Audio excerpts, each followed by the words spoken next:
পঞ্চগড় বাজারের মেডিসিন রোডে সরকারের খাস জমিতে বাৎসরিক অনুমোদন নিয়ে দীর্ঘ ৩৫ বছরের বেশি সময় ধরে ব্যবসা করে আসা ৫ জন ক্ষুদ্র ব্যবসায়ীর দোকানঘর দখল ও লুটপাটের অভিযোগ উঠেছে প্রভাবশালী একটি মহলের বিরুদ্ধে। পঞ্চগড় থেকে আব্দুর রহিমের প্রতিবেদনে দেখুন বিস্তারিত। বুধবার ২২ অক্টোবর দুপুরে পঞ্চগড় পৌর এলাকার পাটোয়ারি পাড়ায় তাদের নিজ বাড়িতে এক সংবাদ সম্মেলনের আয়োজন করেন ক্ষতিগ্রস্ত ব্যবসায়ীরা।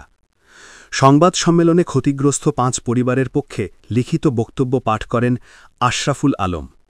সংবাদ সম্মেলনে ক্ষতিগ্রস্ত ব্যবসায়ীরা অভিযোগ করে বলেন, ক্ষতিগ্রস্ত ব্যবসায়ী জনাব আলী, মফিজুল ইসলাম, মোজাম্মেল হক, তবিবুর রহমান ও আরিফ হোসেন ১৯৯০ সাল থেকে পঞ্চগড় শহরের মেডিসিন রোডে সরকারের খাস জমিতে বাৎসরিক অনুমোদন নিয়ে দোকানঘর নির্মাণ করে তারা ব্যবসা বাণিজ্য করে আসছিলেন।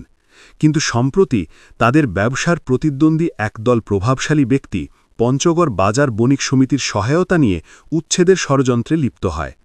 গত ১৬ সেপ্টেম্বর দুপুরে স্থানীয় প্রভাবশালী ওবায়দুল হক জারিনের নেতৃত্বে ৫০ জনেরও বেশি ভাড়াটে সন্ত্রাসী তাদের দোকানে হামলা চালিয়ে মালামাল লুটপাট করে এবং জোরপূর্বক দোকান থেকে বের করে দিয়ে তালা লাগিয়ে দেয়।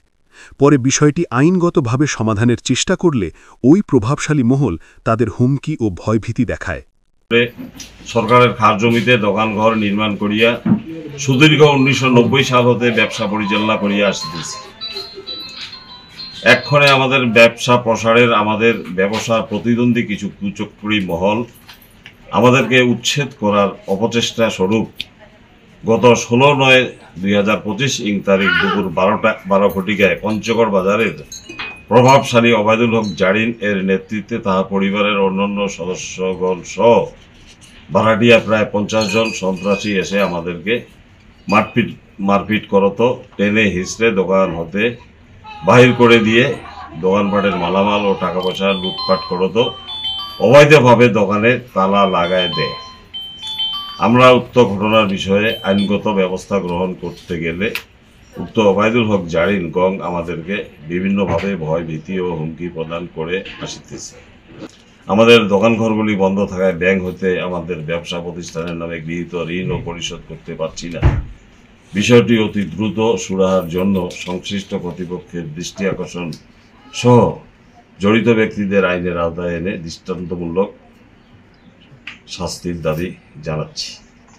ক্ষতিগ্রস্ত ব্যবসায়ীরা জানান, দোকানগুলো বন্ধ থাকায় তাদের প্রায় ১.৫ কোটি টাকার মালামাল নষ্ট হয়ে যাওয়ার আশঙ্কায় আছেন এবং প্রায় ২ কোটি টাকারও বেশি ক্ষতির সম্মুখীন হয়েছেন। এর ফলে তারা ব্যাংক ঋণের কিস্তিও পরিশোধ করতে পারছেন না, পরিবার পরিজন নিয়ে মানবেতর জীবনযাপন করছেন। এই দোকানদার ৫টি পরিবার সহ আমরা এখানে সবাই যে সংবাদ সম্মেলনে উপস্থিত হয়েছি, আমরা সকলেই দীর্ঘ ৩৫-৪০ বছর যাবত পঞ্চগড় বাজার মেডিসিন রোডে আমরা দোকান পরিচালনা করে আসতেছি সুনামের সহিত। ইতিমধ্যে সরকারি কমিশনার ভূমি অফিস থেকে আমাদের কাছে নোটিশ আসে যে আমরা এই দোকানগুলোর লাইসেন্স রিনিউয়াল করার জন্য এবং খাজনা পরিশোধ করার জন্য। এর মধ্যে আমাদের তারিখ ছিল ২৩ তারিখে, ২৩/৯/২০২৫।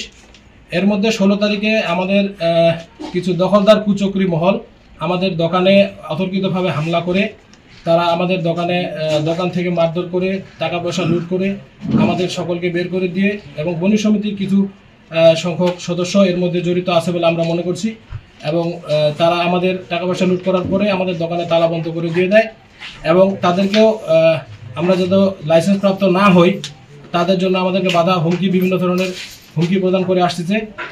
এদিকে ঘটনার প্রায় ৩ সপ্তাহ পর ৮ই অক্টোবর জেলা প্রশাসক বরাবর দোকানঘর খুলে দেওয়া ও লাইসেন্স প্রদানের আবেদন করেন ক্ষতিগ্রস্ত ৫ ব্যবসায়ী। তারা জানান, গত ২৩ সেপ্টেম্বর ভূমি অফিসে শুনানির সময় প্রতিপক্ষ কোনো বৈধ কাগজপত্র দেখাতে পারেনি। তা সত্ত্বেও প্রভাবশালী পক্ষ অবৈধভাবে তাদের দোকান দখল করে রেখেছে।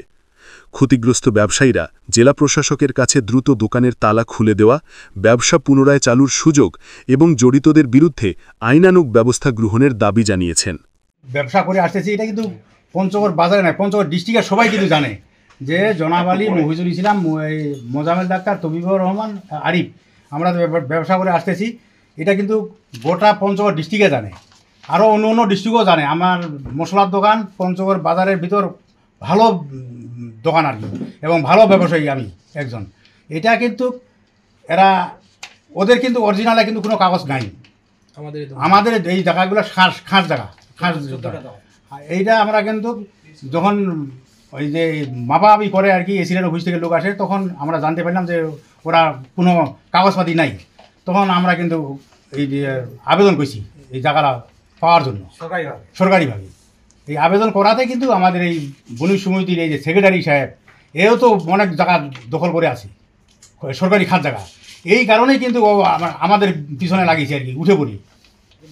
আমরা যেন ভালোভাবে ব্যবসা বাণিজ্য করে মানে চলে ফিরে খাইতে পারি। ব্যাংকের আমার ঋণ আছে অনেক টাকা, প্রায় 35-40 লক্ষ টাকার মতো, এটা যেন পরিশোধ করতে পারি সরকারি টাকা। দোকানলা খোলার জন্য আমরা আবেদন করতেছি সরকারের কাছে।